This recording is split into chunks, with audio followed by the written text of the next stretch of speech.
Hello, everyone. I'm WFXR Sports Director Jermaine Ferrell. Welcome to the WFXR Sports Sit Down on WFXRTV.com. Each Tuesday and Friday, I will have a special sit-down, one-on-one interview with a person in the world of sports. It is our commitment to bring you a special look at these people and share their stories with you on WFXRTV.com. Again, thank you so much for logging on to WFXRTV.com for the latest edition of the WFXR Sports Sit Down. Enjoy.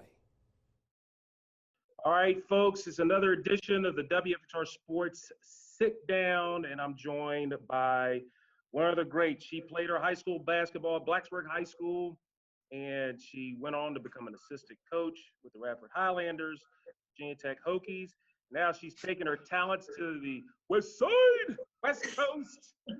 To join me, the new assistant coach with a legendary program, the Stanford Cardinal, Britney Anderson. And Britney, how are you doing today? It's a joy to have you on the show. I'm doing good. Thanks for having me. If my dog starts barking, I apologize. So that's my disclaimer, but I am doing very well. That's good, and it's great to have you right here on WFXRTV.com. First of all, Britney, I got to ask you, and we'll kind of hop around on a few things, but I guess got to ask you, first of all, I see you as a head coach down the road. I'm sure this is an opportunity that'll get you to that next level. Well, first of all, how did the Stanford Cardinal position kind of come into play? Thank you for saying that you see me as a head coach eventually. That is my goal. Eventually, one day, I know it'll happen. Bobby Kelsey, who is one of my mentors and coached me in college, she worked for Beth Duncan-Berger for 3 years here at Virginia Tech. She was one of the ones who recommended me for the position. And she's pretty much been, even when I wasn't in coaching, when I first graduated, she's stayed in touch with me. I've stayed in touch with her. She's played a big part in my life, just as far as like my growth and being able to learn and understand the other side of not being an athlete of college athletics.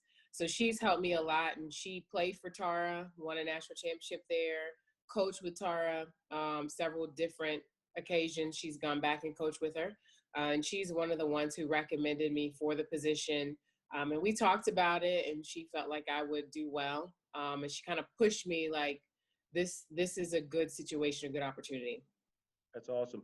We'll get back to the Stanford part, but I want to kind of circle back to your high school career. You played 1 year for the Blacksburg Bruins. You were the Group AA Player of the Year, and you guys won a state championship in AA.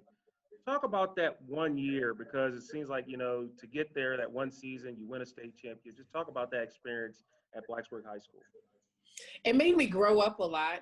I grew up military, so we'd moved from Texas to Virginia right before my freshman year of high school. So that was huge in itself, but I was going to be closer to my dad's side of the family because they're in the Maryland, the DMV area. So when my mom told us that we were moving to Blacksburg, Virginia, we kind of just looked like, where is that? We had no idea. Virginia Tech had been recruiting me, but I had never been to the area. So kind of what happened was, for spring break, we came down to check out the area. Spring break of my junior year, I'll never forget. And I was like, well, it's a small town. Growing up in Chesterfield County, outside of Richmond, like it was different. It was a life change, but it forced me to grow up.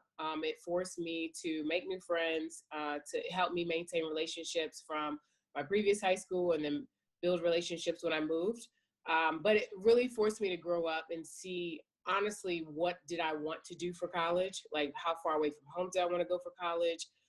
It made me look at things differently, but it was a position where I was forced to grow, mature quicker than most. And it was not my mom, now she talks about, she was like, it wasn't an ideal situation. Like if she could do it all over again, I'm not sure if she would do it, just because I had 1 year left. But the opportunities that it presented, and to win a state championship with my sister, was huge. Not a lot of people get to do that. So it was just one of those situations where I look back on it now, and I did a lot of growing from it. But going through it, I think there was periods of times where, like, I didn't really talk to my mom or my dad, because I just was like, what are we doing? And why would you do this to me? And I was just very emotional. But now it's something that I have to thank them for. Now, real quick, you said you were in Chesterfield County. What school did you go to in Chesterfield? I went to Meadowbrook High School.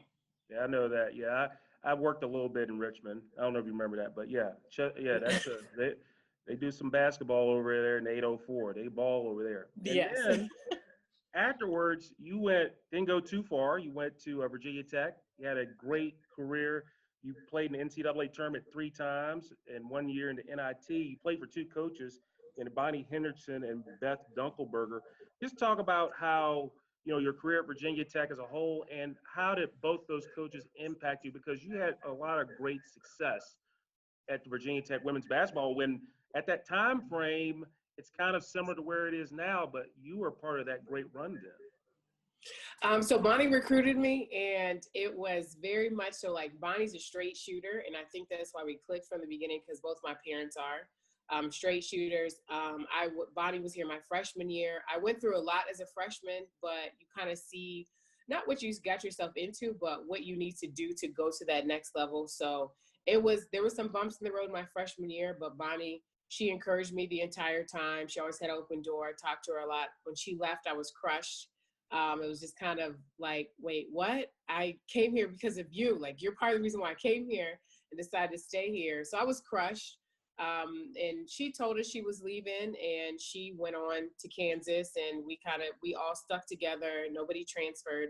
And then Beth came in, being local. I feel like that helped her out a lot. Her family came to a lot of games. Her family supported us, and pretty much everything that we did, whether we were taking a trip, her family was always around. It's kind of funny now, because I was talking to Beth last week. She sent me a congratulations text, and one of her nieces is at Stanford in school. So small world. And I remember meeting her when she was like maybe 5 or 6. So it's just like everything has come full circle. I still talk to both of them. I will be able to see Bonnie more frequently. She's at UC Santa Barbara. She always encourages me. She's always giving me ideas about things I can do, telling me about different clinics going on and different people to connect with. So they've still played a big role in my life, and they will for a long time. And then, after your playing career, to play with such a great career at Virginia Tech, you then moved into coaching. You coached a little bit at Blacksburg Middle School, and then you went on to coach at Radford with Coach McGuire, who's, he's one of my favorite coaches. Just talk about your time at Radford and what Coach McGuire meant to you. So it's a funny thing, because when he got the job, somebody said, well, just see if you would like to be the director of basketball operations, to see if you like it being on the other side. So I was like, all right, well, I'll apply for it. I'll reach out to him and see where it goes. And he called me and was like, I think because I had coached AU for 6 summers. So he said, I think that you would be a good assistant. And I was like, okay. So then in my mind, it was just kind of like one of those things, am I aiming too low? Like, is this what I could be a part of and be successful with? So when he said that, I was like, okay, let's go. So he was very honest and upfront in the beginning. His first time being a Division I head coach. He said we were all going to learn together, which we did. The first year was hard, but we stuck together the entire time. We worked really hard for that next recruiting class to come in. And then from there, the second year was much better than the first. The program culturally needed to be in a better position. And that's something that he preached day in and day out to the staff, to the team. That's something that he changed and fixed. And I actually talked to him a week ago as well. And he told me he's very proud of me. But I honestly have to be very thankful for the opportunity that he gave me, because I was like, I'll just try it out and see if I like it. And now this is where I am. Good deal. And then you must love staying in the New River Valley area, because then you move a little, I think Radford to Blacksburg, I think it's like 9 miles maybe. If that. Back home to Virginia Tech, where you still assistant coach. You were there with Coach Wolf, and then obviously with Coach Brooks. And again, during your time frame there, you went to the other four-letter tournament, the WNT. And just talk about having that guidance, particularly at the end, obviously with Coach Wolf, but then obviously with Coach Brooks, and what they meant to you and how they helped guide you to where you are. Coach Wolf was, some people know this, Coach Wolf played against my dad in college. So he knows my dad. They know each other. They played against each other. So when he had an opening and reached out to see if I'd be open, he was just upfront, like, this is where I am in my contract. Do you want to do this? Would you like to come over? And it was a risk that I was willing to take just because you don't get the opportunity to go back to your alma mater. A lot of people don't. There are a lot of people coaching college basketball that they don't have the opportunity to go back to their alma mater. So I said, if it's for 1 year, 2 years, well, I'll just go with it, roll with it, go from there. I prayed about it, and I was like, okay, this is what I'm going to do. I still to this day, I text him to check in, see how he's doing. Him taking the chance on me, having only coached in college for 2 years, was a big risk he took, but he taught me a lot. He had a lot of knowledge about the game. He had a lot of knowledge about running a program. And then when he was let go, he was very honest and upfront. Anything you need me to do, I'll help you in any way that I can. So I've always, and I will always keep in touch with him just because he knows who my dad is, like they know each other. And then when Coach Brooks came in, I didn't know what was going to happen. Administration was very honest and upfront. They said, I don't know what he's going to do with his staff. I don't know who he's bringing with him. But what I do know is that if he asks us, we will put in a good word for you because you are Hokie and you've worked hard here. So that was one of the biggest challenges because you just don't know. I played against Coach Brooks. I talked to him on the road here and there. But getting to know him on a different level and seeing the mastermind behind building a program, why he does the things that he does, how he is with the team, the girls love him.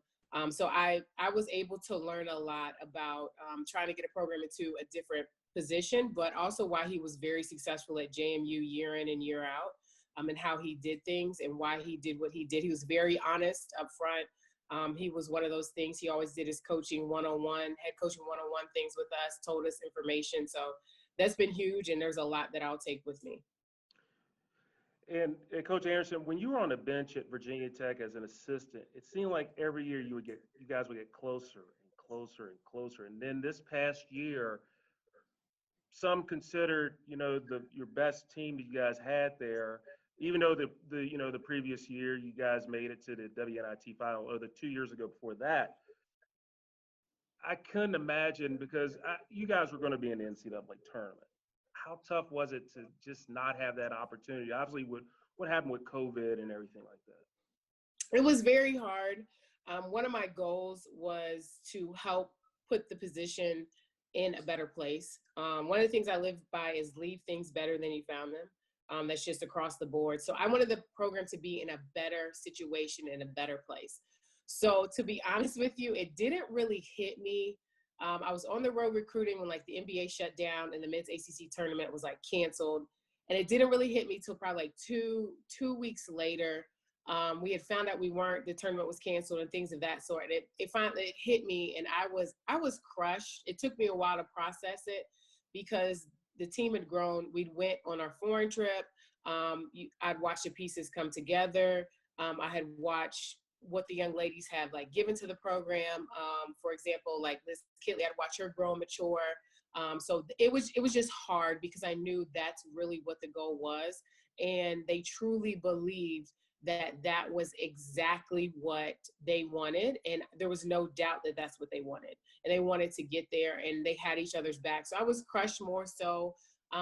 Not to be selfish, I was crushed myself. I was more so crushed for them because that's an experience that you'll remember forever. When I talk about college basketball, playing in the NCAA tournament and being a part of the video at the end when they put all the clips together, it's something that you live for, and it's a memory you'll never forget. You mentioned that it is a cool experience. I've covered obviously the men's NCAA tournament, never covered a women's NCAA tournament, but anytime you just have the title NCAA tournament, it just takes it to another level because you're treated in a way even us media folk, we go I remember, last year we covered the Final Four, Minneapolis, we were treated hey, do you need more food? Do you need whatever else? You're treated in a way that is so awesome. And not to have that experience, you experienced it 3 times, it had to be just a tough thing. And I really felt for y'all because I felt that this team, with Taja Cole and Elizabeth Kitley and Dara Mabry and Asia Shepherd and some of the other players, I felt you guys probably could have won a game or two in the tournament. Yes, I believe that, and I'm with you on that. Hands down, people are like, well, do you think you guys would have made the tournament? Absolutely, we would have. We were in. I don't care what anybody says, we were in. And I knew that we could win first, second round game and then just go from there. Good deal. Now, I guess we get back to the original part of the conversation. We're talking about Stanford. You're getting an opportunity to play with a coach under a legendary coach in Tara Vanderveer. When you say, I mean, there's certain names in women's college basketball. That's one of them when you're talking about coaches. I mean, is it one of those things like you're kind of in awe, like, wow, I'm an Olympic championship coach, you know, the 96 team, that was the team she coached. That's got to really bring it to a level like, wow, I'm coaching under Coach Vanderveer. I mean, again, you've had some coaches in your life that have been impactful, but this takes it to another level. It is another level. I think the first time I talked to her, I was in awe. I was more so in awe of, I was on the phone with her. She's down to earth. That was part of, I was like, wow, okay. When everything she's accomplished, she has every right to, you know, not be down to earth, but she's humble. And then talking to her, it was just a conversation. It was just kind of, she bounced ideas off of me. She asked me questions. I never felt like I was under a lot of pressure. She has kind of a presence about her where she doesn't make you feel like uneasy. But it was a good conversation, and I probably got over my awe. Like, this is my second week working officially at Stanford. I probably got over my awe like at the end of last week. So, but it has been a good experience thus far. Good deal. You know, I did mention this in the start. I said, I feel you will be a division. I feel, you know, you can be a Division I head women's coach or a men's coach too. I mean, let's throw gender out the way. I think if you can coach women, you can coach men. So that's just how I feel, but that's a Jermaine Ferrell opinion. Have you had opportunities being an assistant? Have you gotten any calls or any looks of being a head coach at any level at college? I have, and I've gone on interviews. I've had calls. I'm a gut person. If something doesn't feel right in my gut, then I'm like, I'm gonna stay away from it. I pray about things. Some opportunities are strictly for me to get the experience of actually interviewing to see what it's like what are they gonna ask? And then I've gone through it and been like, okay, that's not a fit. Some I'm like, well, if they called me and wanted me to come back again for a second interview, third interview, I would.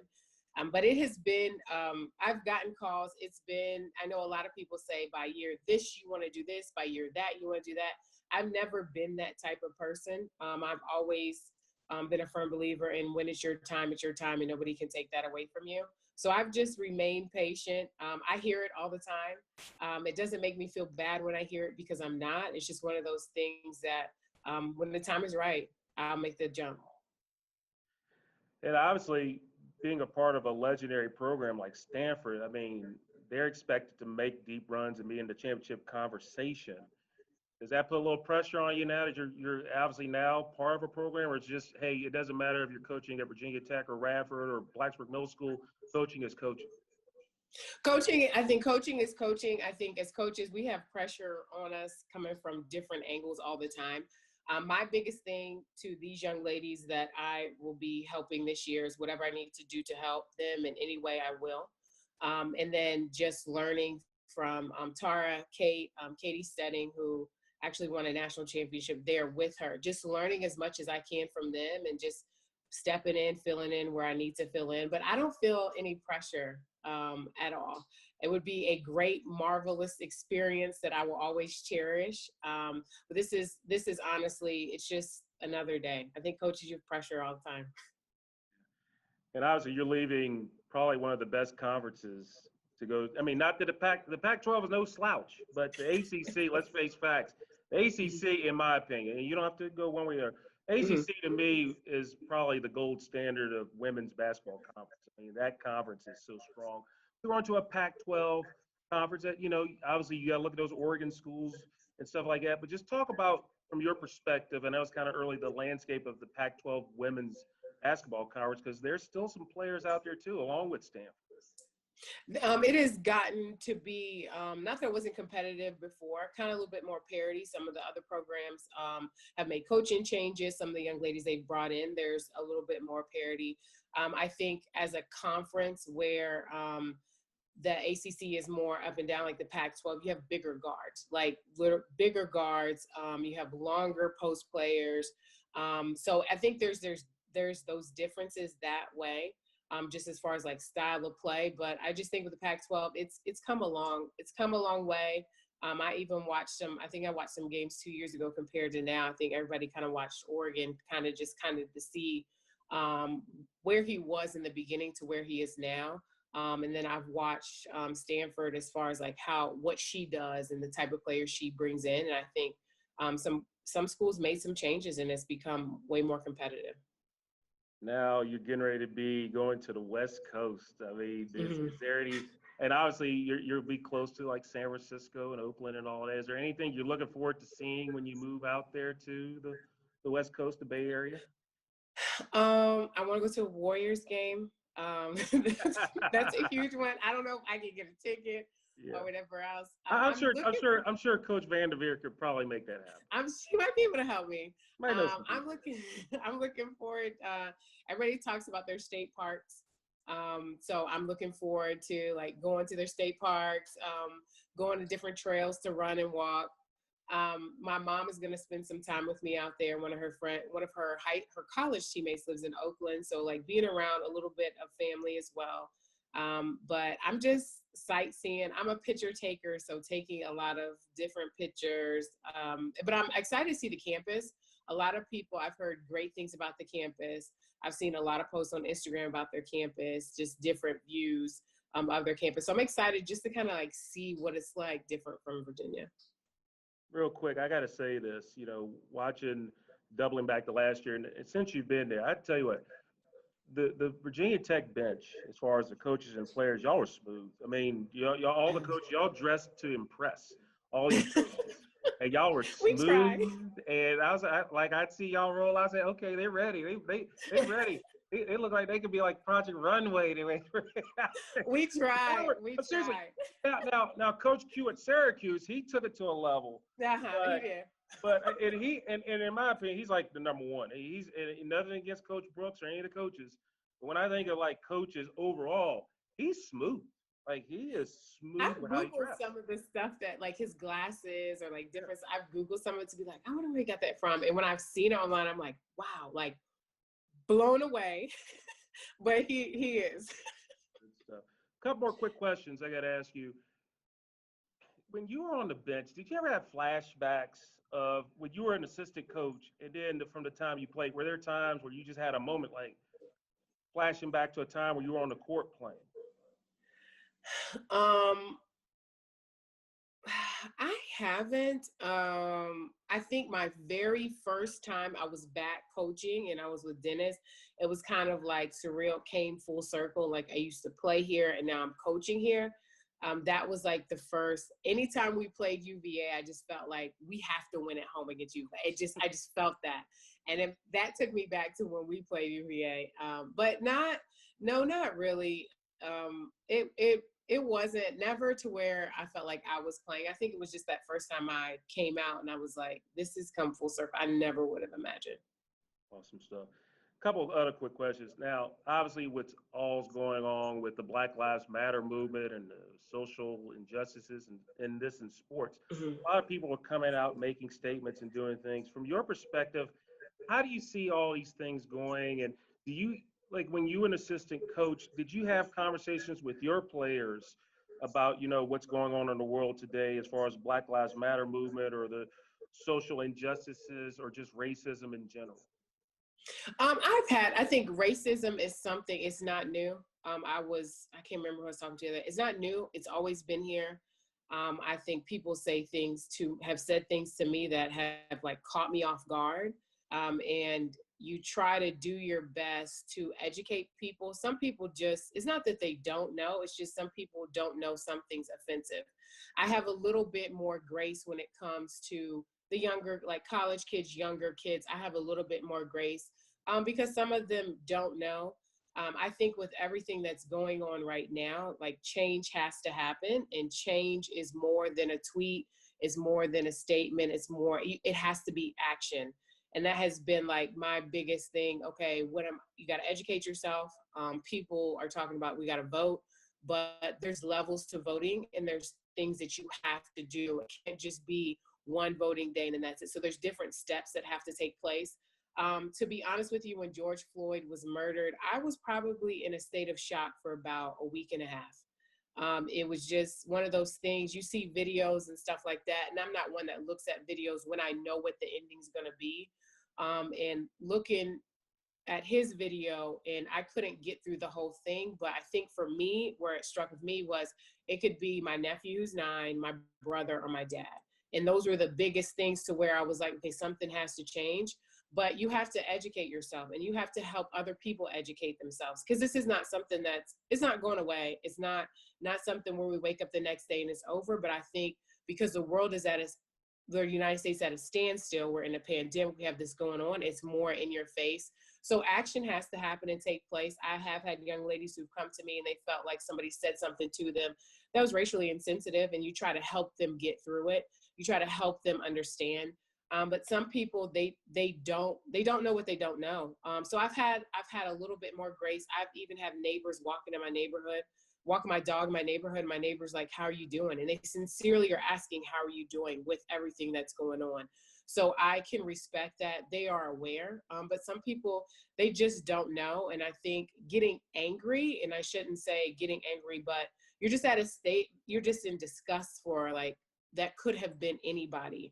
And I think one of the things I've heard, I was listening to a podcast earlier, because of how people are on their phone, they record everything, it's more in your face, you see it more. And for me, it's, when did this happen, or who has this happened to, where something's happened and it hasn't been recorded? And there's a family living out there that's looking for justice for their son or their husband or their uncle. So it's just one of those things where it's like, I try to educate myself and not become angry, but try to help them. So it's something like, it's been, if somebody would have told me 2020 was going to go like this, I'd be like, yeah, right. It's just been like, he's just rolling with the punches. But it's an issue that things have to change. Well, Coach, thank you so much. And I know you'll be guiding some great action out there at Stanford. And I really appreciate you taking time to be on the WFXR Sports Sit Down on WFXRTV.com and sharing your thoughts and views about coaching, and obviously with all that's going on in the world today. I wish you all the best. I'm going to miss seeing you on that Virginia Tech bench, but maybe we can schedule a Stanford Virginia Tech game, a home and home or something like that. Never know. Thank you for having me. Good deal. Well, you have a wonderful and blessed day. Let's stay in touch. And if you need anything from us, let us know. And God bless you. Okay. God bless you too. Thank you. All right. Thanks, Coach. Appreciate you. And thank you so much for checking out this edition of the WFXR Sports Sit Down on WFXRTV.com. For all the latest news, weather, and sports, there's only one place to go. That's WFXRTV.com. Also, download the WFXR News app. More good stuff. We are here to hook you up with the good stuff on WFXR. Again, thank you so much for watching the latest edition of the WFXR Sports Sit Down on WFXRTV.com. I'm Jermaine Ferrell. Hope all of your teams are winners. Have a wonderful and blessed day, everybody.